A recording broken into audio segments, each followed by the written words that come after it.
మహాగణుడును మహోన్నతుడైన మా గొప్ప దేవ, నీకు వందనాలు స్తోత్రాలు తండ్రి. మమ్మల్ని ఎంతగానో ప్రేమించిన దేవ, నీ కొరకు మమ్మల్ని నిలబెట్టినందుకు స్తుతి స్తోత్రాలు చెల్లిస్తున్నాం తండ్రి.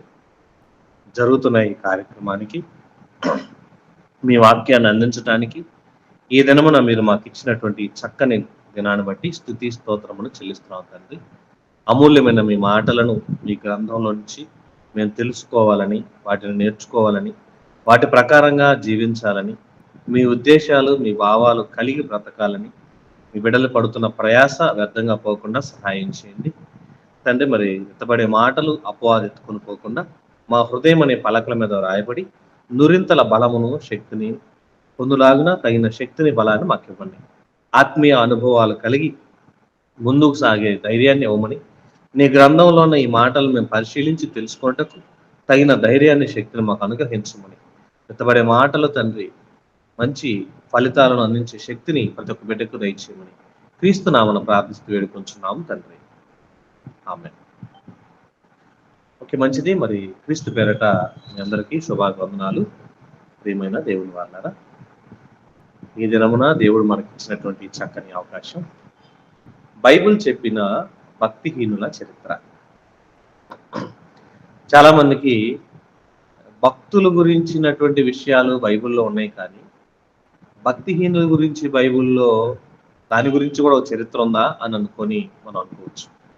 ఎందుకంటే ప్రియమైన దేవుని వాళ్ళారా, బైబిలు రెండంచుల ఖడ్గం అని మనం చదువుకుంటూ ఉంటాం. ఇది చెప్పేవారిని అలాగే వినేవారిని ఇద్దరిని సరిచేయగలిగినటువంటి ఏకైక గ్రంథం. అంతేకాదు, బైబిల్లో ఉన్నటువంటి మాటలను మనం తెలుసుకుంటే ఎంత చక్కని విషయాలు తెలుసుకుంటామంటే, వాస్తవాలను తెలియజేయటానికి బైబిల్ మన ముందుంది. భూమి మీద పుట్టినటువంటి మనుషులలో ఎవరు భక్తిపరుడు, ఎవరు భక్తిహీనుడు, ఎవరు దైవికంగా నిలబడతారు, ఎవరు దేవుని కొరకు ఉండరు అంటే భవిష్యత్తు దేవుడికి ముందే తెలుసా అంటే ముందే తెలుసు. దేవుడు భవిష్యత్తుని ఎరిగినవాడు. జగత్ పునాది వేయబడక మునిపే మన గురించి తన గ్రంథంలో రాసుకున్న వ్యక్తి. ఎవరి గర్భంలో నుంచి మనం రావాలో, ఏ తల్లి గర్భము చేత మనం ప్రేమించబడాలో, ఏ తల్లిదండ్రులు మనల్ని కనాలో, ఏ దేశంలో పుట్టాలో, ఏ ప్రాంతంలో జన్మించాలో, ఆ ప్రాంత వాసులకు ఎక్కడ వాక్యాన్ని మనం చెప్పాలో, ప్రతిదీ దేవుడు ముందే రికార్డెడ్ గా మనల్ని సెట్ చేసుకున్నాడండి. ఇందులో చాలా మంది అనుకుంటుంటారు, అటైతే దేవుడు నన్ను మారకూడదని సెట్ చేసుకున్నాడా? దేవుడికి మరి మార్చుకునే శక్తి ఉంటే ఆయన మార్చుకుంటాడు కదా, మరి అలాంటప్పుడు దేవుడు నన్ను పుట్టించుకోవటం అవసరమా? అలాంటప్పుడు దేవుడు నన్ను ఎందుకు కనాలి అని కూడా చాలా మంది చాలా రకాలుగా డౌట్లు, క్వశ్చన్స్ మనకు వస్తూ ఉంటాయి. ఈ ప్రశ్నలన్నింటికీ ఈ పాఠంలో కొన్ని సమాధానాలు మీకు వస్తాయి. ఎందుకంటే ప్రియమైన దేవుని వారలారా, వాక్యము ఎంత గొప్పదో, వాక్యం ఎంత విలువైనదో బైబిల్లో అన్ని విషయాల్లో మన కోసం దేవుడు రాయించాడండి. భక్తులు, భక్తిహీనులు రెండు భాగాలుగా బైబిల్లో మనం ఆలోచిస్తే, భక్తులందరినీ దేవుడు ఎలా కలుపుకుంటూ వచ్చాడో, భక్తిహీనులందరినీ ఎలా ఆయన రూటు చెరిపేశాడో మంచి విషయాలు మనం తెలుసుకోవాలి. ఎందుకంటే దేవునికి నచ్చింది భక్తులండి. బైబిల్లో అంటాడు, భూమి మీద ఉన్న భక్తులే శ్రేష్ఠులు, వారు నాకు కేవలం ఇష్టలు అన్నాడు. అంటే ఎందుకు ఈ మాట అన్నాడంటే, ఎంతమంది భూమి మీద బ్రతికినా ఆయనకి నచ్చిన వాళ్ళు ఎవరే అంటే భక్తులే. ఆదాము సంతతి తర్వాత, ఆదాము సంతానము భూమి మీద విస్తరించిన తర్వాత కొంతమంది ప్రజలు ప్రబలం అయిపోయారు. నోవాహు కాలానికి వచ్చేపాటికి ప్రజలందరూ కూడా మరింత ప్రబలం అయిపోయారు. కానీ దేవునికి ఈ ప్రజలను, మనుషులను చూసేపాటికి విరక్తి కలిగింది. ఆయనకి ఎందుకు అంత బాధేసింది? అందరూ దేవుని పిల్లలే కదా, అందరూ దేవుని నమ్మిన వాళ్ళే కదా, అందరూ దేవుని కోసం బ్రతకాల్సిన వాళ్ళే కదా, అందరూ దేవుని కొరకు ఉండాల్సిన వాళ్ళే కదా. మరి అందరూ దేవుని కొరకు ఉండాలని ఆయనే పుట్టించినప్పుడు వాళ్ళని చూసి ఏమంటున్నాడో ఒకసారి ఆదికాండం 6వ అధ్యాయం ఒకసారి బైబిల్ చూడండి. ఆదికాండం 6వ అధ్యాయం 5వ వచనంలో ఒక మంచి మాట అంటున్నాడు.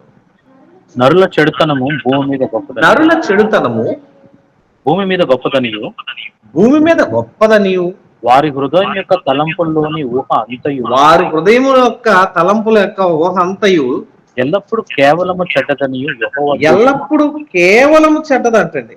12వ వచనంలో చూడండి. దేవుడు భూలోకమును చూచినప్పుడు దేవుడు భూలోకమును చూచినప్పుడు అది చెడిపోయి ఉండెను. అది చెడిపోయి ఉండెను. భూమి మీద భూమి మీద సమస్త శరీరులు తమ మార్గమును చెరుపు వేసుకొని ఉండిరి. ఉండిరి. దేవుడు మంచి కలలే కన్నాడు, మంచి ఆలోచనలే ఉన్నాడు. రైతు పొలంలో విత్తనాలు వేసేటప్పుడు ప్రతి విత్తనం ఫలించాలని అనుకుంటాడు. ప్రతి విత్తనము కూడా అది నూరింతలుగా ఫలించాలని ఆశపడతాడు. కానీ చాలా గింజలు తాలు గింజలుగా మారిపోతాయి, చాలా గింజలు ఫెయిల్ అయిపోతాయి. అయితే దేవుడు కూడా మనుషులందరినీ ప్రేమించాడు, అందరిని పుట్టించాడు, అందరిని సెట్ చేశాడు. కానీ ఎందరైతే దేవుని కొరకు బ్రతుకుతున్నారో వాళ్ళను వేరుగా ఆలోచన చేశాడు. భూమి మీద ఉన్న మనుషులను చూసేపాటికి దేవుడికి చాలా బాధేసింది. ఏమంటున్నాడంటే, భూమి మీద ఉన్న ఈ మనుషులను చెడుతనం చూసినప్పుడు వారి యొక్క ఊహలు, ఆలోచనలు, తలంపులు, ఉద్దేశాలు అన్ని కూడా పాడైపోయినాయి, చెడిపోయినాయి అండి. మనుషులు చాలా మంది పైకి చాలా బాగుంటారు, కానీ వాళ్ళ హృదయాన్ని దేవుడు చూస్తాడు గనక, హృదయాంతరంగాలను పరిశీలించే మంచి మనసు దేవుడికి ఉంది గనక హృదయాన్ని చూసి మనిషిని ప్రేమిస్తాడండి. మనము ఆస్తులను చూసి ప్రేమిస్తాము, వస్తువులను చూసి ప్రేమిస్తాము, అలంకరణను చూసి ప్రేమిస్తాము, వాళ్ళకు ఉన్నటువంటి స్థితిగతులను చూసి ప్రేమిస్తాం.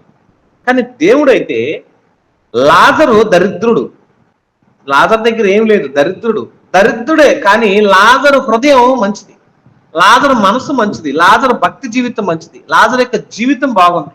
అందుకని ధనవంతుని దేవుడు ప్రేమించలేదు, కానీ లాజరునే ప్రేమించాడు. లాజరుకు ఉన్నటువంటి ప్రాముఖ్యత ఏంటి? దేవుణ్ణి ఇష్టపడ్డాడు, దేవునికి భక్తుడిగా ఉన్నాడు. పైకి భక్తి జీవితం ఎలా, పైకి తన బ్రతుకు ఎలా ఉందంటే కురుపులతోనూ, గజ్జి కురుపులతోనూ, కుక్కలు తన కురుపులు నాకే స్థితిలోను, హీనుడుగా, ఒక మరి కుక్కలు వచ్చి నాగుతున్నాయి అంటే మరి కటిక పేదవాడుగా, భిక్షగాడుగా, లేదా అతని పరిస్థితి దారుణాతి స్థితిలో ఉండొచ్చు. అలాంటి స్థితిలో ఉన్న వ్యక్తిని దేవుడు ప్రేమించాడు. మంచి ఓదారంగ వస్త్రాలు వేసుకొని, సన్నపు నారక వస్త్రములు ధరించుకొని, నిత్యము సంతోషంతో సుఖ సంతోషాలతో మరి బ్రతుకు వెళ్ళబుచ్చుతున్న ధనవంతుడు అంటే దేవుడికి ఇష్టం లేదు. కారణం, మనిషిలో ఉన్న భక్తి ఇంపార్టెంట్ దేవుడికి. భక్తి జీవితాన్ని చూసి ప్రేమించే మంచి మనసు అంటే దేవుడికి. భూమి మీద ఉన్న ఈ మనుషులు కూడా చూసినప్పుడు మనుషుల పరిస్థితులు ఎలా ఉన్నాయంటే వాళ్ళంతా పాడైపోయారు, చెడిపోయారు. చెడిపోయిన ఈ మనుషులు చూసినప్పుడు దేవుడికి అసహ్యం వేసింది. భూమి మీద ఉన్న మనుషులు అందరినీ చంపేశాడు, ఒక్క నోవాహు కుటుంబాన్ని మాత్రమే ఎన్నుకున్నాడు. ఎందుకు నోవాహు కుటుంబాన్ని ఎన్నుకున్నాడు? మరి మిగతా వాళ్ళందరూ ఆయన పిల్లలు కాదా? మిగతా వాళ్ళందరూ ఆయన సంతతి కాదా అని అంటే అందరూ ఆయన సంతానమే, అందరూ ఆయన పిల్లలే, అందరూ ఆయన ఎన్నుకున్న వాళ్ళే, అందరూ ఆయన కోరుకున్న వాళ్ళే. ఆయన కోరుకున్న వాళ్ళే అయినా, ఆయన తల్లి గర్భంలో ఉన్నప్పటి నుంచి వాళ్ళని కాపాడినా, నవమాసాలు తల్లి గర్భంలో పెరిగి పెద్దవాళ్ళు ఈ భూమి మీదకి వచ్చే పరిస్థితి వచ్చినా కూడా ఆయనకి ఇష్టం లేని సంతతిగా మారిపోయారు. వారి క్రియల వలన, వారి మార్గాలను, వారి యొక్క ప్రవర్తన వలన వారి జీవితాలను చెడిపేసుకున్నారు. అంటే చెడిపోయే మనస్తత్వంలో వాళ్ళు ఉన్నారా? ఉండిపోయారు. అలా ఉన్నారు గనక దేవుడికి నచ్చలేదు, దేవుడు మెచ్చలేదు. మీరు వద్దు, మీ జీవితం వద్దు, అసలు మీరు నాకు వద్దే వద్దు అనుకున్నాడు. వాళ్ళందరినీ చంపేశాడు భయంకరంగా. ఒక్క నోవాహును ఎన్నుకున్నాడు. నోవాహు, నువ్వు చాలయ్యా, నాకు నువ్వు ఉంటే నాకు చాలు, నువ్వు నాకు కావాలని నోవాహును ఎన్నుకొని, నోవాహు ద్వారా ఆయన మరలా సంతతిని ఉత్పత్తి చేయాలనుకున్నాడు. ఎందుకు నోవాహును ఎన్నుకున్నాడు?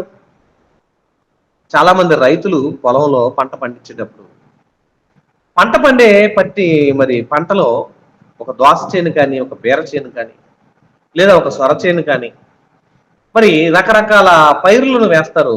ఆ పైరుల్లో, పంటలో, చేలో రైతు చూసేటప్పుడు ఏపుగా పెరిగిన ఏ చెట్టు అయినా ఉంటే, ఒక ములగ చెట్టే ఉందనుకోండి, ఒక్క చెట్టుకే 1000 కాయలు కాసి ఒక్కొక్క కాయ 2 అడుగులు 3 అడుగులు పొడుగు బాగా ఉందనుకోండి, ఆ చెట్టు కాయలను రైతు ఏం చేస్తాడంటే కోసి అమ్ముకుంటే మార్కెట్లో ఎక్కువ డబ్బులు వస్తాయని ఆశపడ్డాడు. వాటిని కొయ్యడు, బాగా ముద్ర పెడతాడు. ఎందుకు ముదిరిపోయింది నాకు ఉంచుతాడనంటే, ఆ చెట్టు విత్తనాలు కావాలి. ఆ విత్తనాలు చేలంతా నాటితే పొలమంతా కూడా అలాంటి పైరే వస్తే ఎక్కువ పంట వస్తుంది, ఎక్కువ దిగుబడి వస్తుందని రైతు ఆ ఫలాల కోసం ఎదురు చూస్తాడండి. దేవుడు కూడా ఆదాము నుంచి పుట్టినటువంటి వాళ్ళలో నుంచి నోవాహు సంతతి వరకు ఉన్న వాళ్ళలో ఈ సంతానం అంతా కూడా పాడైపోయారు, చెడిపోయారు గనక వీళ్ళని దేవుడు సెట్ చేసుకోలేదండి. వీళ్ళని దేవుడు ఏమన్నాడంటే, వీళ్ళు నాకు వద్దయ్యా, వీళ్ళని నేను ఉంచుకోదలుచుకోలేదు. ఒక నోవాహు బాగున్నాడు, నోవాహు సంతతిని నేను చూసుకుంటాను, నోవాహు సంతతి నాకు కావాలని దేవుడు ఏమనుకున్నాడు అంటే ఒక్క నోవాహు కుటుంబాన్ని ఎన్నుకున్నాడు, మిగతా వాళ్ళందరినీ నిర్మూలన చేశాడు. ఎందుకు నోవాహు కుటుంబం అంటే భక్తి గల కుటుంబం. ఈ భక్తి గల కుటుంబంలో నుంచి వచ్చే వాళ్ళు భక్తులు వస్తారన్న ఆశ అండి దేవుడికి. ఎందుకంటే అబ్రహాం మనసు మరి లోతుకి ఎలాగైతే వచ్చిందో, నోవాహు కుటుంబంలో ఉన్న ముగ్గురు కుమారులు భక్తిగా ఉన్నారు. వాళ్ళ భక్తి జీవితాన్ని ఆధారం చేసుకొని వారికి వచ్చే సంతతి దేవుని కొరకు ఉపయోగపడుతుందన్న ఆశ అండి దేవుడిని. అలాంటి ఆశతో నోవాహును అతని సంతతిని ఉత్పత్తి చేయాలనే ఆలోచన కలిగి ఉన్నాడు. ఒకసారి ఆది కాండము 9వ అధ్యాయము 18వ వచనాన్ని ఒకసారి మనం చూద్దాం. ఆది కాండము 9వ అధ్యాయము 18వ వచనం చదవమ్మా. కాబట్టి నోవాహును అతనితో కూడా అతని కుమారులను అతని భార్యయు నోవాహు ఓడలో నుండి వచ్చిన ఓడలో చూడండి, అదే కదా 9:18 చదవండి. ఓడలో నుండి వచ్చిన నోవాహు కుమారులు షేము, హాము, యాపేతు వారు. హాము కానానుకు తండ్రి. ఈ ముగ్గురు నోవాహు కుమారులు. వీరి సంతానము భూమి అందంతటా వ్యాపించింది. అయితే చూసారు, అందువల్ల అలాగే ఉంచుదాం, ముందుకు వెళ్దాం. 29వ వచనం చదువుకుందాంలే. అయితే ఇక్కడ ఏమంటున్నాడంటే వీళ్ళ ముగ్గురు సంతానంలో, మరి వీళ్ళ ముగ్గురులో పుట్టినటువంటి వాళ్ళల్లో హాము సంతతి కానానుకు తండ్రి. కానా అంటే హాములో నుంచి కానాన్ అనే వ్యక్తి పుట్టుకొచ్చాడు. వీళ్ళందరూ వ్యవసాయం చేసుకుంటూ ఉన్నారు. నోవాహు వ్యవసాయం ఆరంభించి ద్రాక్ష తోటలు వేశాడు. పిమ్మట ద్రాక్ష రసం తాగి మత్తుడే తన గుడారంలో పడిపోయి ఉన్నాడండి. మత్తుడుగా మరి నోవాహు మత్తుడే ఉన్నాడు. ఆ టైంలో ఏం జరిగిందో కింద చదివితే అంటున్నాడు, అప్పుడు కానానుకు తండ్రి అయిన హాము తన తండ్రి వస్త్రహీనుడై ఉన్నట్టు చూచి, ఎక్కడున్నాడు? తన గదిలో ఉన్నాడు. తన గదిలో తాగి పడుకున్నాడు. తన గదిలోకి హాము వెళ్ళాడు. హాము వెళ్ళి అక్కడ చూశాడు. తన తండ్రి వస్త్రహీనుడై ఉన్నట్టు చూచి బయటనున్న తన ఇద్దరు సహోదరులను ఆ సంగతి తెలియజేశాడు. అప్పుడు షేము, యాపేతు వస్త్రం ఒకటి తీసుకుని తన ఇద్దరి భుజముల మీద వేసుకుని వెనుకకు నడిచి వెళ్ళి తన తండ్రి దిశములను తప్పిరి. వారి ముఖములు వెనుక తట్టు ఉండుట వలన తమ తండ్రి దిశములను చూడలేదు. అప్పుడు నోవాహు మత్తులో నుండి మేలుకొని తన చిన్న కుమారుడు చేసిన దాన్ని తెలుసుకొని కానాను శపింపబడిన వాడై తన సహోదరులను దాసుడగును అనెను. ఏమండి, కుమారుడు పుట్టినటువంటి మరి హాము సంతతిని మరి నోవాహు శపించాడు. నువ్వు నీ కుమారులు మరి ఇతరుల సహోదరులకు దాసులు అవుతారు అని అన్నాడండి. అప్పుడు మరియు అతడు షేము దేవుడైన యెహోవాను స్తుతింపబడును గాక, కానాను అతనికి దాసుడగును, దేవుడు యాపేతును విశాలపరచును, అతడు షేము గుడారంలో నివసించును, అతడికి కానాను దాసుడగును అనెను. ఆ జల ప్రవాహములు గతించిన తర్వాత నోవాహు 350 ఏండ్లు బ్రతికెను. నోవాహు బ్రతికిన దినములన్నీ 950 ఏండ్లు. అప్పుడు అతడు మృతి పొందెను. మంచిది, అలా జరిగింది. అయితే ఈ ముగ్గురు సంతతిలో ఒక సంతానము శపించబడింది.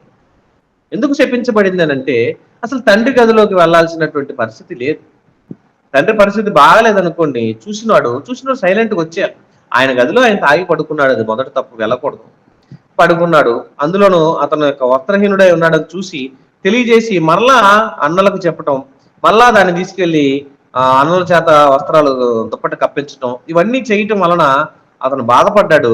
నోవాహు ఇతన్ని శపించటం వలన ఏం జరిగింది అని అంటే, ఈ హాము సంతతి ఏమైందంటే, హాము సంతతి ఎప్పుడైతే శపించబడిందో ఈ సంతతిలో నుంచి భక్తిహీనులు పుట్టడం ప్రారంభించారండి.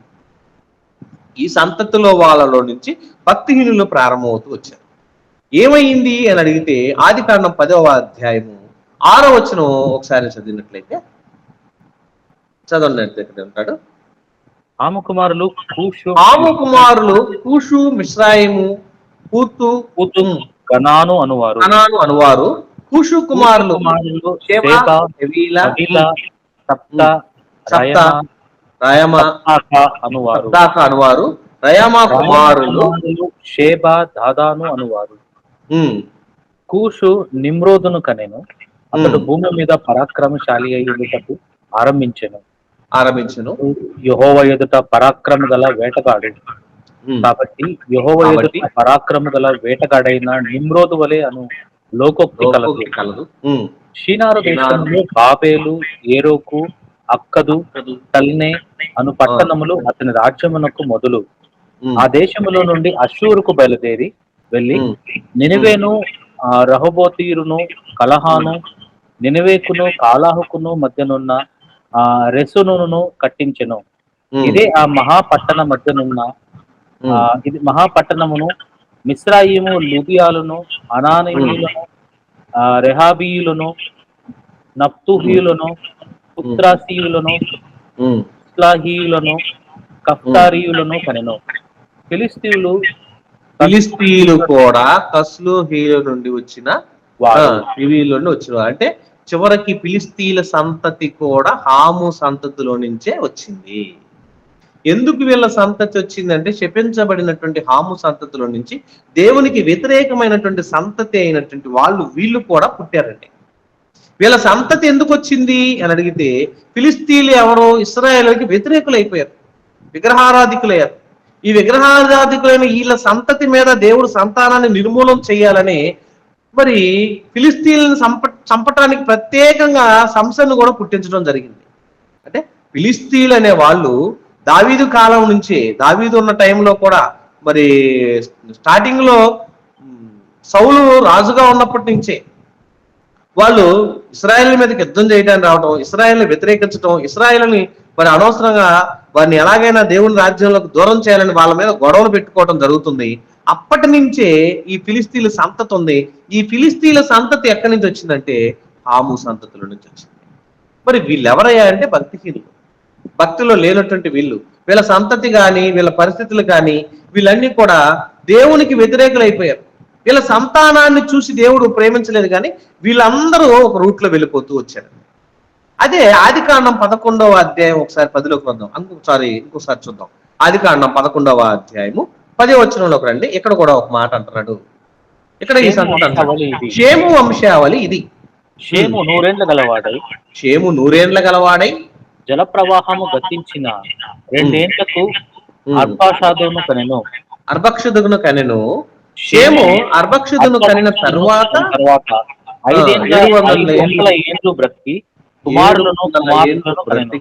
కుమారులను కుమార్తెలను కనెను.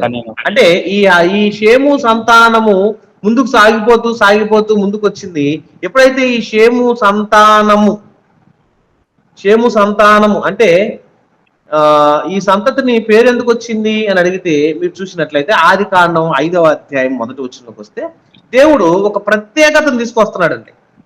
షేము ఆదాము మరి సంతతి ఎలా పుట్టుకొచ్చాడు చూడండి. షేము ఆదాములో నుంచి ఎలా వచ్చాడో, షేము వంశావళిని దేవుడు ఎందుకు ఏర్పాటు చేశాడు అని అడిగితే ఇక్కడ మనం చూసినట్లయితే ఒక మంచి మాట అంటున్నాడు. ఆదికాండం 5వ అధ్యాయము 1వ వచనం రండి.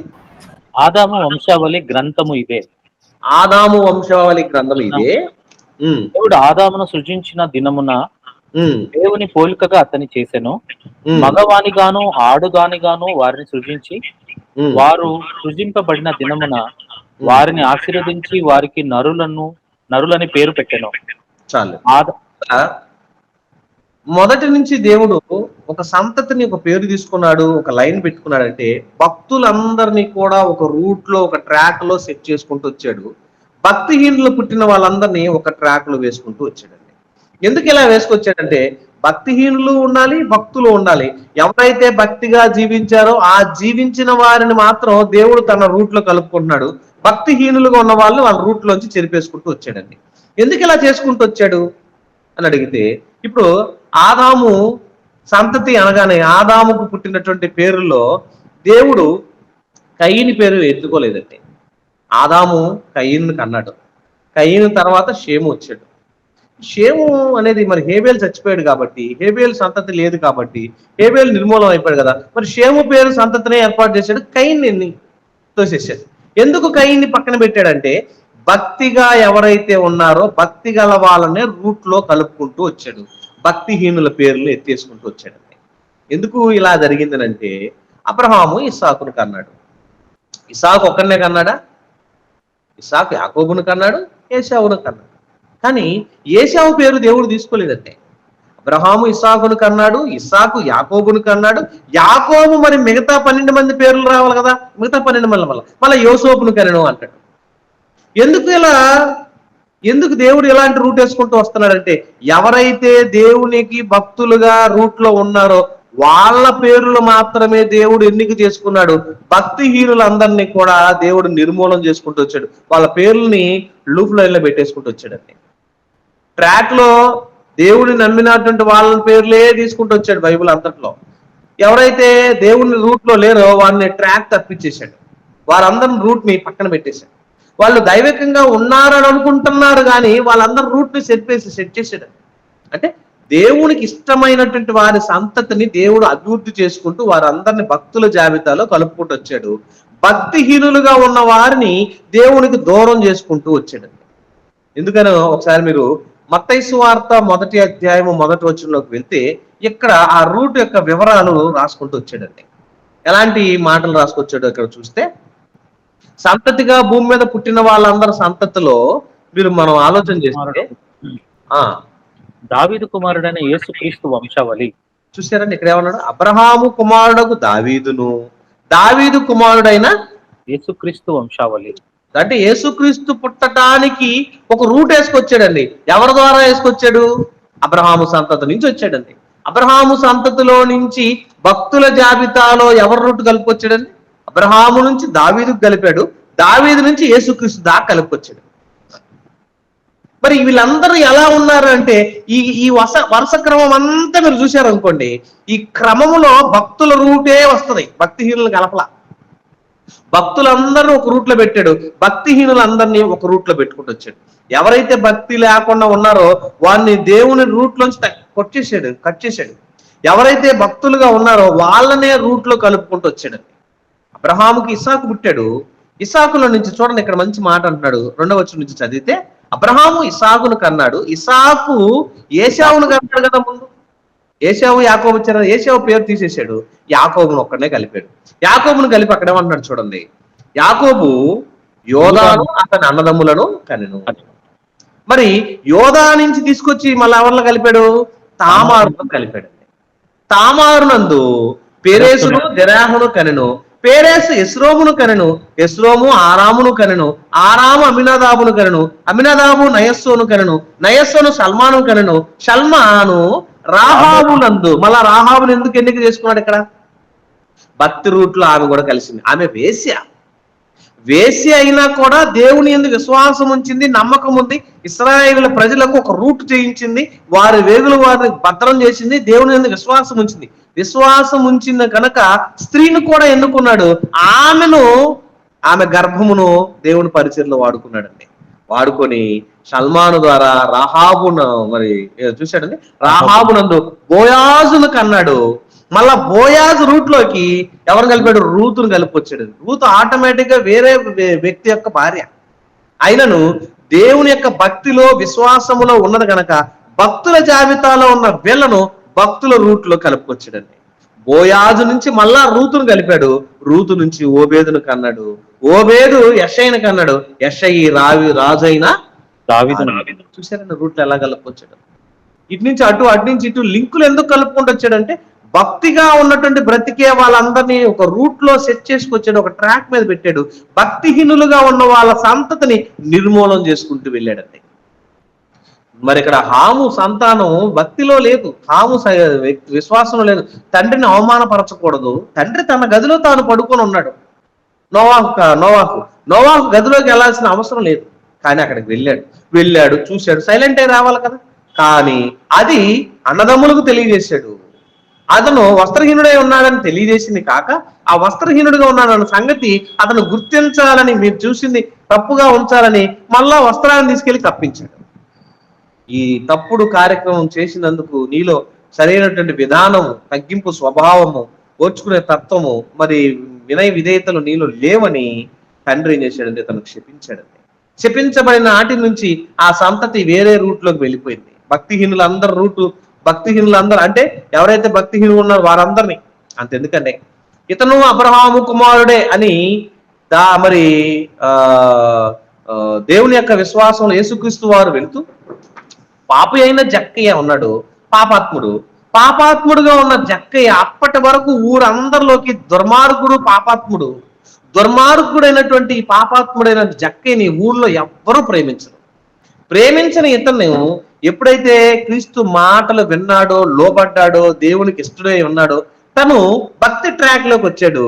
నేను ఇదిగో ప్రభు నా ఆస్తిలో సగం పేదలకు ఇచ్చేస్తాను, నేను ఎవరి దగ్గర అయితే అన్యాయంగా తీసుకున్నానో ఈ అన్యాయంగా సంపాదించిందంతా వాళ్ళకి ఇచ్చేస్తున్నాను, 1కి 4 అంతలు ఇచ్చేస్తున్నాను, నాకు వద్దు, నువ్వు నాకు కావాలన్నాడు. క్రీస్తుని ఎప్పుడైతే హృదయంలో చేర్చుకున్నాడో అబ్రహాము సంతతికి అటాచ్ చేశాడండి యేసు. ఇతడును అబ్రహాము సంతానమే. ఎందుకన్నాడు? అప్పటిదాకా విశ్వాసంలో లేదు. విశ్వాసులకు తండ్రి అబ్రహాం అయ్యాడు. విశ్వాసంగా ఉన్న వాళ్ళందరికి అబ్రహామును తండ్రిగా ఎందుకు చేశాడంటే ఈ రూట్ లో, ఈ ట్రాక్ లో కలుపుకుంటూ వచ్చాడు. ఈ రోజు మనం భక్తిలో ఉన్నామంటే మనలో కూడా అబ్రహాము సంతతిలోకి దేవుడు తీసుకొచ్చాడంటే ఈ ట్రాక్ లో ఉన్నావు కాబట్టి. మరి మీలో ఉన్న బంధువుల్లో కానీ, అన్నదమ్ముల్లో కానీ, రక్త సంబంధుల్లో కానీ మీరు ఎన్ని మాటలు చెప్పండి, ఎంత వాక్యం చెప్పండి, వాళ్ళు కలవరండి. ఎందుకు కలవట్లేదు అంటే వాళ్ళు కలవకపోయినా వాళ్ళ గర్భంలో నుంచి ఎవరైనా ఒక భక్తుడు గనక వస్తే ఆ భక్తుని మన భక్తి జీవితాలు కలుపుతున్నాడండి దేవుడు. అందుకనే భక్తి గల వారందరినీ దేవుడు ఒక రూట్ లో కలుపుకొచ్చాడు, భక్తి లేని వాళ్ళందరినీ వేరే రూట్ లో సెట్ చేసిండండి. అంటే భక్తిహీనులకు కూడా ఒక సెట్టింగ్ ఉంది. భక్తిహీనులు కూడా ఒక రూట్ వేసాడు. ఆ రూట్ లో ఉన్న భక్తిహీనులు అందరూ వెళ్ళే రూట్ వేరు, వారందరూ నరకానికి వెళ్ళిపోవాలి. కానీ వారి గర్భాలలో నుంచి ఎవరైతే భక్తుడు రాబోతున్నాడో ఆ భక్తున్నే దేవుడు కలుపుకుంటూ వచ్చాడు. అందుకని విశ్వాసులకు తండ్రి అని విశ్వాసము గల వారందరినీ ఒక రూట్ లో దేవుడు సెట్ చేశాడండి.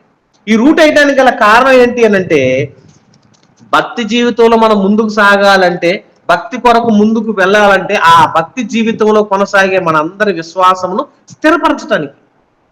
అందుకనే మొదటి నుంచి భక్తులందరినీ మీరు చూసుకుంటూ వస్తే, మరి ఇప్పుడు అబ్రహాము సంతతి నుంచి దావీదు వరకు ఇలా చేసుకొచ్చాడు. మరి దావీదు సంతతిలో నుంచి మళ్ళీ యేసుప్రభు పుట్టాల్సి వచ్చింది. యేసుప్రభు పుట్టాలంటే ఆల్రెడీ అప్పుడు యేసుప్రభు లేడు భూమి మీద. యేసుప్రభు ఆల్రెడీ ముందే పుట్టేశాడండి. ముందే మరి యేసుప్రభు పుట్టాడు. అప్పటికే కలిగి ఉన్నది ఏది ఆయన లేకుండా కలగలేదు అన్నాడు. సర్వలోకము ఆయన చేత సృష్టించబడింది అన్నాడు. అసలు యేసుక్రీస్తు అనే ఆయన భూమి మీదే లేడు. ఆదాము కంటే ముందే పుట్టాడు, ఆదాము కంటే ముందే ఉన్నాడు. ముందే ఉన్నటువంటి ఆదాము సంతతి కంటే ముందే ఉన్న యేసుక్రీస్తు పరలోకంలో ఉంటే, పరలోకంలో ఉన్నటువంటి యేసుక్రీస్తు వారిని భూమి మీదకి తీసుకురావాలంటే ఏం చేయాలి? ఒక భక్తురాలు గర్భంలో పుట్టించాలి. ఆ భక్తుల గర్భంలోంచి రావాలంటే ఏం చేయాలి? ఈమె యోసేపుకు ప్రదానం చేయబడి వివాహానికి కర్త అయింది. యోధా గోత్రంలో నుంచి పుట్టాల్సి వచ్చింది. ఆ యోధా గోత్రంలో కూడా ఏం చేయాలి? ఈమెను వివాహం చేసుకుని కనెక్షన్ కలిపాడు. ఆ కనెక్షన్ కలపటం వలన ఆమె గర్భవతి అయి ఉండి, ఆమె గర్భంలో నుంచి రావటానికి ఈమెకు దేవుడు చేసినటువంటి వాగ్దానం ఏంటంటే, యోధా గోత్రంలో నుంచి రాబోతున్నవాడు బెత్లెహేములో నుంచి పుట్టుకు రావాలని. బెత్లెహేము ఉన్న వాళ్ళు ఎవరున్నారంటే యోసేపు సంతతి ఉంది. యోసేపు సంతతిని బెత్లెహేములో ఈమెకి అటాచ్ చేశాడు. అటాచ్ చేసినటువంటి దేవుడు అబ్రహాము గర్భంలో నుంచి వచ్చినటువంటి దావీదు వంశంలో ఉన్నటువంటి యోధా వంశమును, ఈ గోత్రాలను కలుపుకుంటూ మరలా యేసుక్రీస్తుని మరియమ్మ గర్భంలో నుంచి బయటకు తీసుకొచ్చాడు. ఇదంతా కూడా భక్తులుగా ఉన్న భక్తుల రూట్ లో వేసాడండి. అంటే స్త్రీలలో నుంచి, పురుషుల్లో నుంచి వచ్చే భక్తులు 100 మందిని నువ్వు కన్న వాళ్ళందరూ 100 మంది దేవుళ్ళు లేరనుకోండి, వాళ్ళ దేవుని రూట్లో కలపలేదండి. ఎవరైతే దైవికంగా ఉన్నారో, దేవుని యొక్క పరిచర్యలో ఉన్నారో వాళ్ళనే దేవుడు తన రూట్ లోకి తీసుకున్నాడండి. ఆ రూట్ ని దేవుడు సెట్ చేసుకుంటూ వచ్చాడు. భక్తిహీనులు కూడా దేవుడికి యథార్థంగా పెంచని తల్లిదండ్రుల నుంచి, భక్తిలో ఎదగని తల్లిదండ్రుల నుంచి వాళ్ళని దూరం చేశాడు. మనలో కూడా భక్తిగా ఎదిగినటువంటి ఆడపిల్లలు ఉన్నారనుకోండి, పెళ్లి చేయాలనుకోండి, భక్తి గల కుటుంబాలకు ఇచ్చి పెళ్లి చేశారు అనుకోండి, వీళ్ళు కూడా భక్తుల రూట్ లో కలుస్తారు. ట్రాక్ ఎలా వేయాలి? చాలా మంది విశ్వాసులు అండి ఇప్పుడు ఆడపిల్లలు పెళ్లి చేసేటప్పుడు భక్తి లేని వాళ్ళకి కూడా ఇచ్చి పెళ్లి చేస్తున్నారు. వాళ్ళు ఆ ట్రాక్ తప్పిపోతారు. మనం విశ్వాసులం అయి ఉండి మరొక మంచి విశ్వాసం కలిగిన కుటుంబాన్ని కలిపితే భక్తుల జాబితాలో కనెక్షన్ అయిపోతారు. భక్తుల జాబితాలో కలిస్తే ఏమవుతారు? భక్తు గల రూట్ లో ఉంటారు. మనం భక్తిహీనుల రూట్ లో కలిపాం అనుకోండి, వాళ్ళు ఆ రూట్ లోకి వెళ్ళిపోతే, భక్తిని విడిస్తే భక్తిహీనుల జాబితాలోకి వెళ్ళిపోతున్నారు. ఇది ఎలాగండి అని అడిగితే, బైబిల్ అంతటిలో కూడా మనం చూస్తే ఏ ప్రాంతంలో మనం పుట్టాలో, ఏ రాష్ట్రంలో పుట్టాలో, ఏ దేశంలోనో మరి ఏ భాషలో మనం పుట్టాలో కూడా దేవుడు ముందే అనుకున్నాడండి. అంటే మన పుట్టుక, మన భద్రత, మన భక్తి, మన విశ్వాసము ప్రారంభం నుంచే దేవుడికి ముందే తెలుసు. భక్తుల జాబితాలో ఉన్నాము గనక మీరు ఎక్కడో బెంగళూరులో ఉన్నా, నేను ఎక్కడో ఆంధ్రాలో ఉన్నా, మనల్ని ఒక మాటలో వాక్యం చేత కలపాలన్న సంబంధాన్ని దేవుడు సెట్ చేశాడు. ఎక్కడో ఉన్న వాళ్ళని ఎలా ఎందుకు కలపాల్సి వచ్చిందంటే ఒక రూట్ వేసాడు, ఆ రూట్ లో కలుపుకుంటూ వచ్చాడు. ఎందుకంటే భక్తుల జీవితాల్లో ఉంటే ఉండకపోతే ఉన్నటువంటి పరిస్థితి చూడండి. భక్తి లేని వాళ్ళు ఎవరైతే ఉన్నారో వాళ్ళందరినీ దేవుడు కట్ చేసుకుంటూ వచ్చిన వాళ్ళలో ఒక సంతతిని నేను మీకు బైబిల్లో చూపిస్తాను. ఇప్పుడు చూద్దాం. రాజుల మొదటి గ్రంథం 14వ అధ్యాయము 14వ వచనాన్ని మీరు చూసినట్లయితే, ఇక్కడ యెరోబాము సంతానం ఉంది. యెరోబాము ఇశ్రాయేలు సంతానంలో నుంచి వచ్చిన వాడే. అయితే యెరోబాము చేసినటువంటి పనులను బట్టి, అతని ప్రవర్తన బట్టి దేవుడు అతని భక్తుల జాబితాలోంచి తీసేసి భక్తిహీనుల జాబితాలో కలిపేశాడు. చూడండి, రాజుల మొదటి గ్రంథము 14వ అధ్యాయము 14వ వచనాన్ని ఒకసారి చూడండి. మరియు యెహోవా మందిరం నందును రాజనగరు నందును కనబడిన బంగారము, వెండి మొదలైన సమస్త వస్తువులను పట్టణస్థులలో కుదవపెట్టబడిన వారిని తీసుకొని షోమ్రోనుకు వచ్చెను. యెహోయాహాషు మొదటి రాజులు 14వ అధ్యాయం 14వ వచనం. ఇదిగాక యెహోవా తన నిమిత్తము ఒకరిని ఇశ్రాయేలు వారి మీద రాజుగా నియమించబోచున్నాడు. ఆ దినమునే అతడు యెరోబాము సంతతి వారిని నిర్మూలం చేయును. చూడండి ఏం చేశాడంటే, ఇక్కడ యెరోబాము సంతానం అంటే నిర్మూలం చేశాడంటే. ఎందుకు నిర్మూలం చేశాడు? యెరోబామును రాజుగా చేసి ఎందుకు చేసి ఇతని కుటుంబాన్ని దేవుని పనిలో ఉంచాలి కదా, ఉంచాల్సిన ఇతని కుటుంబాన్ని దేవుడు ఎందుకు ఈ రూట్ లోంచి తప్పించేశాడు అని అంటే, అక్కడ రాజుల మొదటి గ్రంథం 21వ అధ్యాయము 22వ వచనంలోకి మీరు వస్తే, యెరోబాము దేవుని సంతతికి, దేవునికి కోపం తెప్పించే పరిస్థితి, పాపం చేశాడంటే. చూడండి 22వ వచనం, 21వ అధ్యాయం మొదటి రాజుల గ్రంథం 22వ వచనం. ఇశ్రాయేలు వారు పాపము చేయుటకు నీవు కారకుడవై నాకు కోపం పుట్టించితివి గనుక నెబాతు కుటుంబమునకును అహియా కుమారుడైన బయేషా కుటుంబము నేను చేసినట్లు నీ కుటుంబమునకు యెహోవా సెలవిచ్చుచున్నాడు. ఎందుకు ఈ మాట అన్నాడు? ఎవరైతే దేవునికి వ్యతిరేకమైన సంతతిలో ఉన్నారో, వ్యతిరేకమైన కార్యక్రమాలు ఉన్నారో, వారిని దేవుని రూట్ లోంచి తప్పించేసుకుంటూ వచ్చాడండి. అప్పటి వరకు దేవుని ట్రాక్ లోనే ఉండొచ్చు, భక్తిలోను భక్తి జీవితంలోను కొనసాగుతూ ఉండి, భక్తి జీవితంలో ఉండి నీవు భక్తి మార్గంలోంచి తప్పిపోయావు అనుకోండి, భక్తిహీనుల రూట్ లో కలిపేస్తాడు, భక్తుల రూట్ లోంచి తొలగించేస్తాడండి. యెరోబాము సంతతిని నిర్మూలన చేశాడంట. ఇంకేమన్నాడు? నెబాతు కుమారుడైన యెరోబాము కుటుంబమును, అహియా కుమారుడైన బయేషా కుటుంబమును కూడా నేను చేసినట్లు మీకు చేస్తాను. ఎందుకు ఈ మాట అంటున్నాడంటే, ఎవరైతే దేవునికి వ్యతిరేకంగా చేస్తారో, 21వ వచనంలో అంటున్నాడు కదా, అందుకు యెహోవా ఇలాగూ సెలవిచ్చెను, నేను నీ మీదకి అపాయము రప్పించెదను, నీ సంతతిని వారిని నాశనము చేతును, అల్పులేమి గనులేమి ఇశ్రాయేలు వారిలో అహాబు పక్షమున ఎవరునూ లేకుండా పురుషులందరినీ నిర్మూలం చేతును. దేవునికి వ్యతిరేకంగా నడిచిన వాళ్ళ కుటుంబాలను దేవుడు నిర్మూలం చేయడానికి సిద్ధపడ్డాడండి. అంటే సంతతి, దేవునికి భక్తిగా ఉన్నావా, నీ భక్తిని దేవుళ్ళలో కలుపుతాడు. భక్తిహీనంగా ఉన్నావా, నీ సంతతిని తీసేస్తాడండి. ఎందుకంటే ఏలియా గారి దగ్గర మంచి శిష్యుడు ఎలీషా గారు మంచి భక్తిపరుడు. ఎలీషా గారికి కూడా ఒక శిష్యుడు ఉన్నాడు. అతని పేరేంటి? గెహాజీ దేవునికి ఇష్టానుసారంగా బతికాడు. మరి ఎలీషా గారి దగ్గర నేర్చుకున్నాడంటే అంత భక్తిపరుడు అండి. ఎలీషా గారి దగ్గర ఉన్నప్పుడు మరి దండొచ్చి మీద పెట్టి రాజ్యం అంతా వచ్చి రాజులందరూ వచ్చి పరాయి రాజులందరూ వచ్చి అతను చంపేయబోతున్నా కూడా దేవుని యొక్క సైన్యం ఎలా ఉంటుందో ఎలీషా గారి దగ్గర ఆ దేవుని కాపుదల ఎలా ఉందో అతని కన్నులు తెరిపించి మరీ చూపించాడు.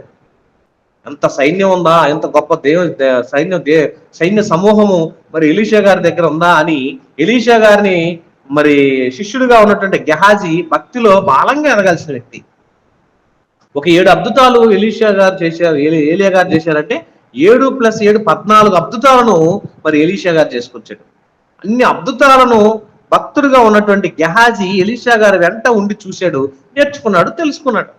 గనురాలైనటువంటి స్త్రీ కుమారుడు చచ్చిపోతే ఆ బిడ్డను బ్రతికించే పరిస్థితుల్లో కూడా గెహాజీ చూసుకున్నాడు, తెలుసుకున్నాడు. ఎంత గొప్ప భక్తి జీవితంలో గెహాజీ రూటు భక్తి జీవితంలో ఉంది. కానీ ఎప్పుడైతే ధనానికి ధనాపేక్ష గలవాడై దేవునికి వ్యతిరేకమయ్యాడో భక్తిహీనుల రూట్లోకి వెళ్ళిపోయాడు. నయమానుకు వచ్చినటువంటి కుష్టు రోగం అతనికి కూడా వచ్చేసింది. అంటే భక్తి గల వ్యక్తులుగా ఉన్న వాళ్ళందరినీ, భక్తులుగా ఉన్న వారిని దేవుడు భక్తుల రూట్లో కలిపాడు. భక్తిహీనులుగా ఉన్న వారందరినీ భక్తిహీనుల రూట్లో కలుపుకొచ్చాడు. చూడండి 2వ రాజుల గ్రంథం 5వ అధ్యాయము 27వ వచనాన్ని ఒకసారి మీరు పరిశీలన చేసినట్లయితే ఇక్కడ ఆ మాట అంటున్నాడు. 2వ రాజుల గ్రంథం 5వ అధ్యాయం 27వ వచనం చదవమ్మా. కాబట్టి నయమానుకు కలిగిన కుష్టు నీకును నీ సంతతికి సర్వకాలము అంటిండునని చెప్పగా అతడు మంచు వలె తెల్లనైన కుష్టు కలిగి ఎలీషా రూట్ మార్చేసాడండి, ట్రాక్ తప్పించేశాడు. భక్తులుగా ఉన్నటువంటి ఎలీషా గారి దగ్గర ఎదిగిన గెహాజీ మరి ఎలీషా గారు ఎలాగైతే ఏలియా గారి దగ్గర తర్వాత ఒక దైవజనుడికి ఎదిగాడో ఇతను కూడా ఒక దైవత్వంలో ఉండి దైవజనుడికి ఎదగాల్సిన వ్యక్తి ధనానికి ఆపేక్షించాడు, ధనాపేక్షలో ఉన్నాడు, భక్తిగా ఎదగలేదండి. హృదయంలో దేవునికి వ్యతిరేకమైనటువంటి స్వభావాలు ఉండిపోయినాయి. ఉన్నాడు గనక దేవుడు ఏం చేశాడు, ఈ రూట్ కట్ చేసి అతన్ని నిర్మూలన చేశాడు. అంటే భక్తుల జాబితాలో ఎవరైతే ఉంటారో ఆ ఉన్న వారిని దేవుడు మెచ్చుకుంటాడు, కానీ భక్తి జాబితాలో లేని వాళ్ళందరినీ దేవునికి వ్యతిరేకల జాబితాలో కలిపేస్తాడు. కాబట్టి అబ్రహామును దేవుడు ప్రేమించాడు. అబ్రహాముతో దేవుడు వాగ్దానం చేశాడు, ఆయన నీకు మంచి సంతానం ఇస్తాను, నువ్వు ప్రేమించిన నీ భార్య అయినటువంటి శారా గర్భమును నేను తెరుస్తాను, మంచి గర్భఫలాన్ని ఇస్తాను అన్నాడండి. అన్నప్పుడు మరి దేవుడు చెప్పిన మాట వినాలి కదండి. ఈలోగా శారా తొందరపడి అతని దగ్గర ఉన్నటువంటి దాసి అయిన మరి దాసిని పంపించి అబ్రహాం గారితో సంతానాన్ని ఉత్పత్తి చేయాలని ఆశపడింది. ఎప్పుడైతే మరి దాసి గర్భమును మరి అబ్రహాము టచ్ చేశాడో ఆమె గర్భము నుండి దేవుడు కోరుకొనని కుమారుడు భూమి మీద పుట్టాడు. చూడండి ఆదికాండం 16వ అధ్యాయము 11వ వచనంలోకి వస్తే ఎప్పుడైతే దేవునికి వ్యతిరేకమైనటువంటి సంతతి మొదలైందో అక్కడ ఆ సంతతిని దేవుడు చూపించాడండి. ఆదికాండం 16వ అధ్యాయము 11వ వచనంలోకి వస్తే ఇక్కడ మరి చదవమ్మా. మరియు యెహోవా దూత ఇదిగో ఏమైందమ్మా? ఇదిగో యెహోవా నీ మొరను వినెను. ఆగరకు పుట్టినటువంటి సంతతి గురించి మాట్లాడుతూ ఇక్కడ అంటున్నాడు, ఇదిగో మరియు యెహోవా ఇదిగో నీ మొరను వినెను, నీవు గర్భవతి అయి ఉన్నావు, నీవు కుమారుని కని అతనికి ఇష్మాయేలును పేరు పెట్టుదువు. అతడు అడవి గాడిద వంటి మనుషుడు, అతడి చేయి అందరికి అందరి చేతులు అతనికి విరోధంగా ఉండును. అతడు తన సహోదరులందరి ఎదుట నివసించునని దానితో చెప్పెను. ఎందుకు మాట అన్నాడు? దేవుడు వాగ్దానం చేసి పుట్టించాలనుకున్న కుమారుడు, వాగ్దాన కుమారుడు ఎవరయ్యా అంటే ఇసాకుని వాగ్దానం చేశాడు. ఇసాకు సంతతిని దేవుని సంతతిగా పరిగణించుకున్నాడు. కానీ తొందరపడి మరి హాగరు గర్భంలోంచి వచ్చిన కుమారుని కూడా దేవుడు ఇచ్చాడు గర్భఫలాన్ని. కానీ మామూలు గాడిద అయితే మనుషులు చెప్పినట్టు అంటది, అడవి గాడిద అయితే ఏం చేస్తుందంటే అడవి గాడిద లాంటి స్వభావం గలవాడు. అంటే మామూలు గాడిద మనం చెప్పినట్టుగా వింటది, పనిచేసింది. ఇది అడవి గాడిద కదా, ఇదేం చేసింది, దీని రూట్ ఎలా ఉంటది, వ్యతిరేకంగా ఉంటది. అందుకని అడవి గాడిద చేసే పనుల్లాగే అందరి రూట్ ఒక రకంగా ఉంటే నీ రూట్ ఒక రకంగా ఉంటది. అందరేమో భక్తిగా బైబుల్ పట్టుకొని తిరిగితే వీళ్ళేమో గన్నులు పట్టుకొని మోసుకుంటూ తిరిగారండి. బాంబులు, కత్తులు, గన్నులు చూసారండి. ఇశ్రాయేలు సంతానం దేవుడి చేత దీవించబడింది, ఆశీర్వదించబడింది. మరి ఇక్కడ ఉన్నటువంటి ఇష్మాయేలు సంతానం దేవునికి వ్యతిరేకమైన కార్యక్రమాలు చేయటం ప్రారంభించింది. ఒక వ్యక్తి కోసం ప్రాణం పెట్టుట దేవుని చిత్తం అని అంటే, ఎదుటివాడి ప్రాణం తీయటం దేవుని చిత్తం అన్నట్టుగా వీళ్ళ బ్రతుకులు, వీళ్ళ ఆలోచనలు మారిపోయినాయి. అంటే దేవుని రూటు ఒకటేస్తే దేవునికి వ్యతిరేకమైనటువంటి భక్తిహీనుల రూటు మరొకటి ఏర్పడిందండి. అంటే దేవుడు కోరుకున్నది వేరు, దేవుడు అనుకున్నది వేరు. ఎందుకంటే ఎవరి ద్వారా గర్భాన్ని తెరిపించాలో, ఎవరెవరి గర్భంలో నుంచి ఎవరు రప్పించాలో జగత్ పునాది వేయబడక మునిపే దేవుడు ఎందుకు చేసుకున్నాడండి. అలా ఆయన ఆలోచన చేశాడు కాబట్టి ఆది నుంచి వంశావళులన్నింటినీ, ఏ వంశము ఎవరి గర్భంలోంచి రావాలో ముందే దేవుడు ఎన్నుకున్నాడు. ఆ గర్భాలను, ఆ వంశాలను దేవుడు ఎన్నుకున్నాడు అంటాడు. అందుకని ఆ వంశాల గురించి మాట్లాడుతూ యెషయా గ్రంథం 41వ అధ్యాయము 4వ వచనం మీరు చూసినట్లయితే ఆ వంశావళుల గురించి దేవుడు ఒక మంచి మాట అన్నాడండి. ఇక్కడ 41వ అధ్యాయము 4వ వచనాన్ని చదవండి. ఎవడు దీనిని ఆలోచించి జరిగించెను. చూడండి ఏమంటున్నాడు, ఎవడు దీన్ని ఆలోచించి జరిగించెను. దేవుడే ఆది అన్నాడు, నుండి మానవ ఎవడు దీన్ని ఆలోచించి జరిగింది. ఆది నుండి మానవ వంశములను పిలిచిన వాడైన యెహోవానగు నేనే.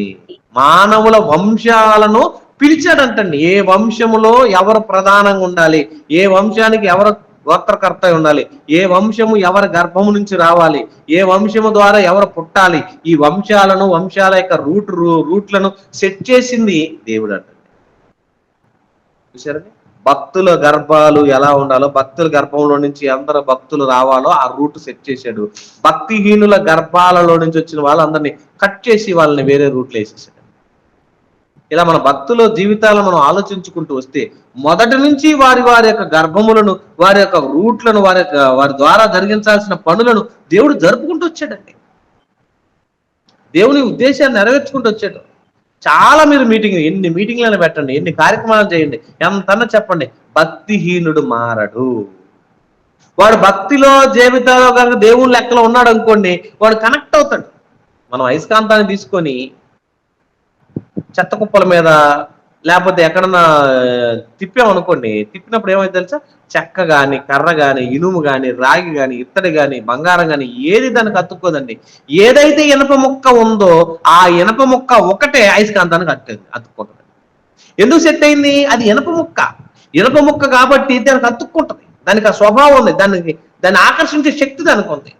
మనం ఎన్నో మీటింగ్లు పెట్టిన ఆ మీటింగుల్లో విన్న వాళ్ళలో ఎవరో ఒకడే మారతాడని. ఆ మారిన వాడు ఎందుకు మారాడనంటే అతని కొరకు ఆ మీటింగ్ ఉంది, ఆ మాట అతన్ని పట్టుకుంటది, అతను ఆ మాట చేత దేవునికి కనెక్ట్ అవుతాడు. అలా కనెక్ట్ అవ్వాలంటే దేవుని మాట అతని చెవిలో పడ్డంత వరకు అతను దేవునికి వ్యతిరేకంగా ఉంటాడు.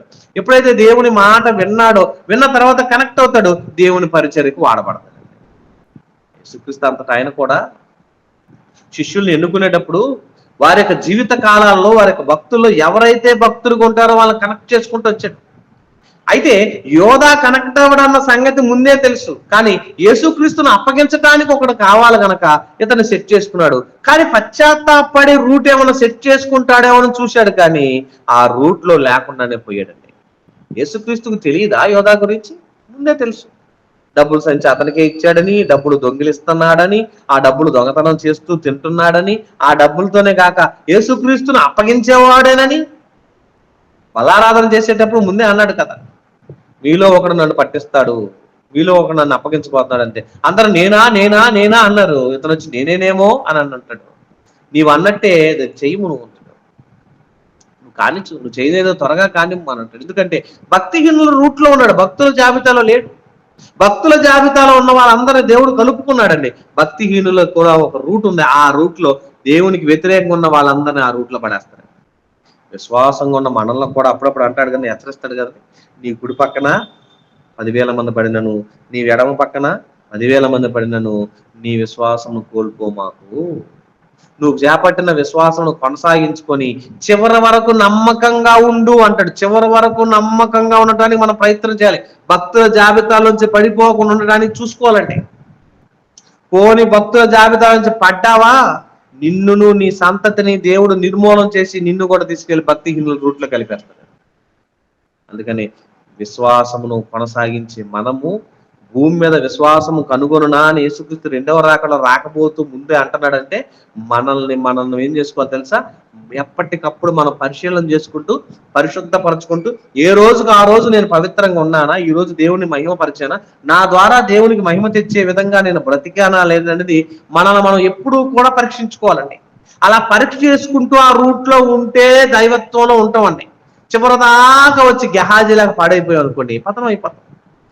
భక్తిహీనుడుగా ఉన్న వాళ్ళు చివరిలో మారినా కూడా వాళ్ళు దేవుని రాజ్యంలోకి వెళ్ళిపోతారు. యేసుక్రీస్తు వారు చివరి టైంలో చనిపోయే టైంలో సిలువలో ఉన్న దొంగ, అయ్యా నేను పశ్చాత్తాపడుతున్నాను, నన్ను నీ రాజ్యంలో జ్ఞాపకం చేసుకోమంటే దేవుడు తన రూట్లో కలిపేసుకున్నాడు. అప్పటిదాకా దొంగ, అప్పటిదాకా వ్యభిచారి, అప్పటిదాకా భయంకరుడు, అప్పటిదాకా ద్రోహి, అప్పటిదాకా అనేక మందిని చంపిన నరహంతకుడై ఉండొచ్చు. అలాంటి దుర్మార్గుడు కూడా పశ్చాత్తాపడి భక్తుల రూట్లో కలవగానే భక్తుల జాబితాలో కలిపేశాడు. నీవును నాతో పాటు నేడు పరదేశంలో ఉందువు అని అన్నాడు. అంటే అతన్ని భక్తిలో ఉన్నాడు కాబట్టి ఆ రూట్లో కలుపుకున్నాడు. భక్తి లేని వాళ్ళందరినీ భక్తిహీనుల చరిత్రలో కలిపేశాడు. వాళ్ళ రూట్ వేరుగా వేసేసాడు. ఆము సంతతి భక్తిహీనులను రూట్లోకి వెళ్ళిపోయింది. వాళ్ళ సంతతి నుంచి దేవునికి వ్యతిరేకమైన పిల్లలు భూమి మీదకి వచ్చారండి.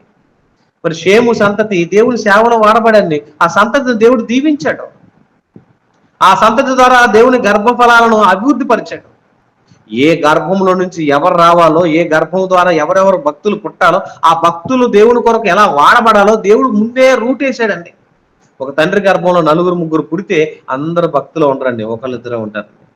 ఆ ఒక్కళ్ళే ఉన్న వాళ్ళను దేవుడు తన రూట్లో కలుపుకుంటున్నాడు, మిగతా వాళ్ళను వదిలేశాడు. అంటే దేవుని కొరకు ఎవరైతే ఉన్నారో వారిని తన రూట్లో కలుపుకుంటూ వచ్చాడు. ఎవరైతే రూట్లో లేదో వాళ్ళ రూట్లో వేసాడు. అంటే భూమి మీద దేవుడు ఎవరిని చూస్తాడు తెలుసా? భక్తులు ప్లస్ భక్తిహీనులు చూస్తాడండి. భక్తులు ఎవరో దేవుడు ఎన్నుకుంటాడు, భక్తిహీనులు ఎవరో ఎన్నుకుంటాడు.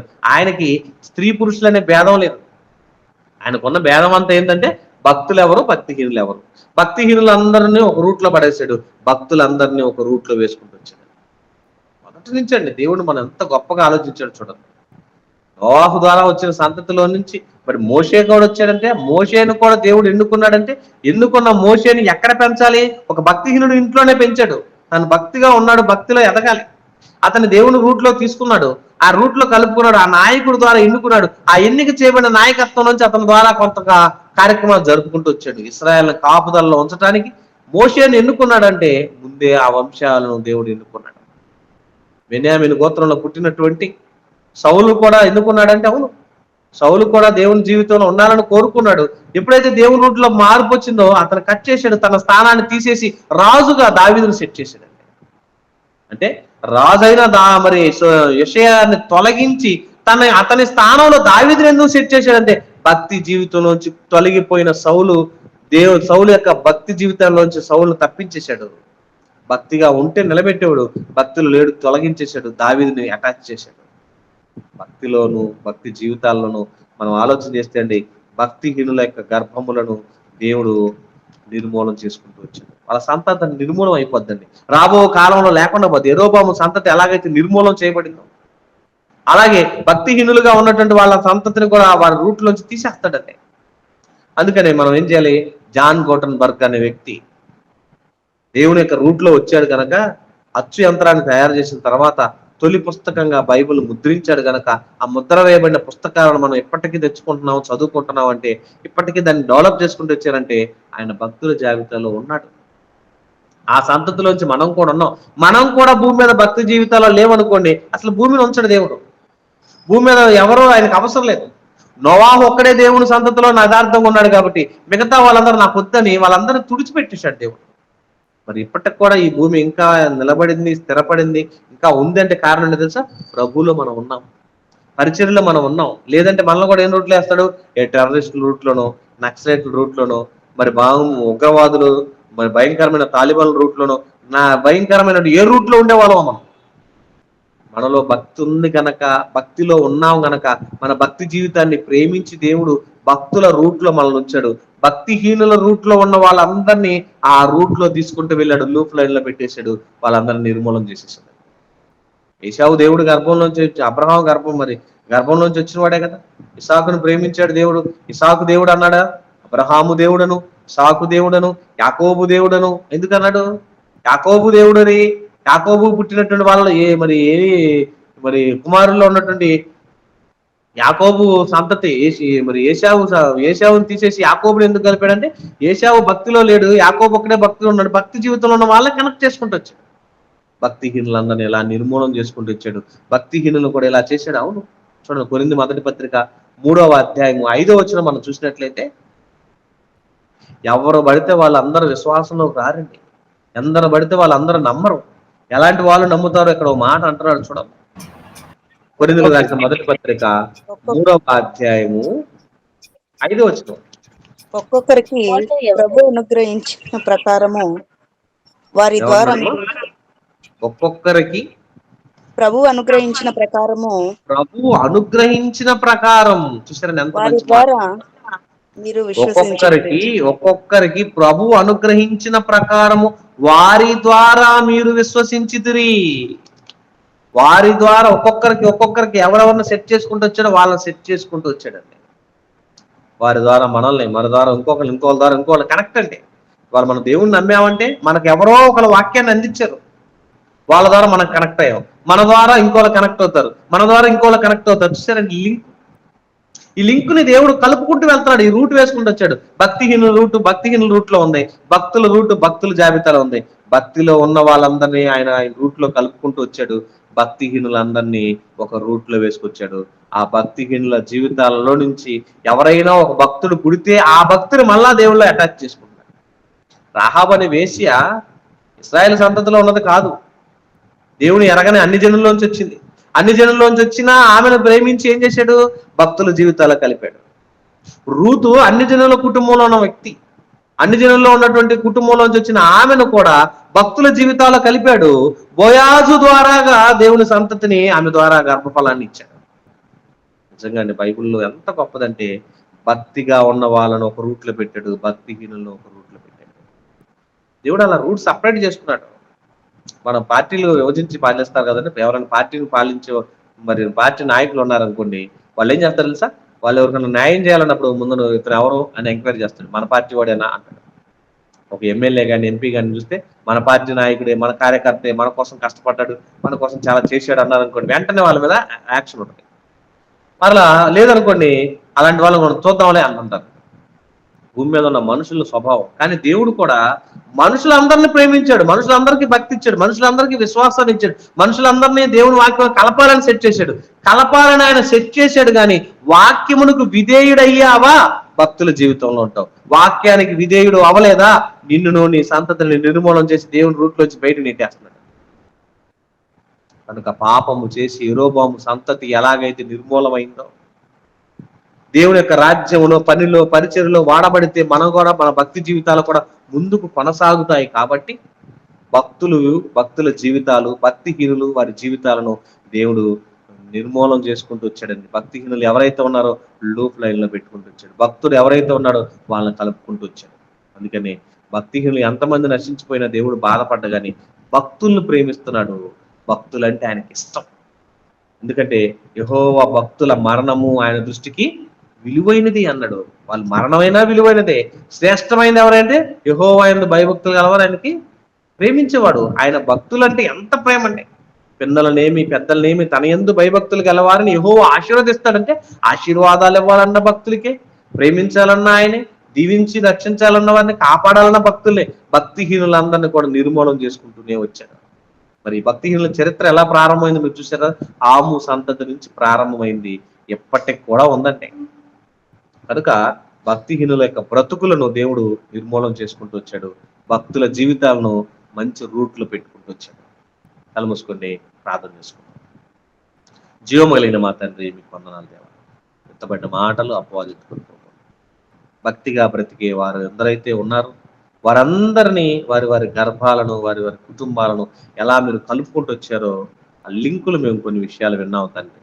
ఎత్తబడిన మాటల్లో దోషం నుండి క్షమించి, విన్న మాటలు అందరికీ అర్థమయ్యేలాగున, వారి హృదయాలు ఫలించి అభివృద్ధి పొందేలాగున సహాయం చేయండి తండ్రి. మరి నీ మాటలు వింటున్నా నేర్చుకుంటున్న బిడ్డలందరికీ తగిన శక్తిని, బలాన్ని ఇచ్చి ఆత్మీయ అనుభవాలను నడిపించి బలపరచమని, భవిష్యత్తు నీరుని మీరే అండగా తోడుగా నడిపించమని, ఈ కార్యక్రమాన్ని అంతా భుజస్కంధాల మీద వేసుకొని భారం కలిగి బాధ్యత కలిగి పనిచేస్తున్న మీ కుమారుని జ్ఞాపకం చేసుకొని అన్నగారికి మంచి ఆయుష్ని ఆరోగ్యాన్ని దయచేయండి.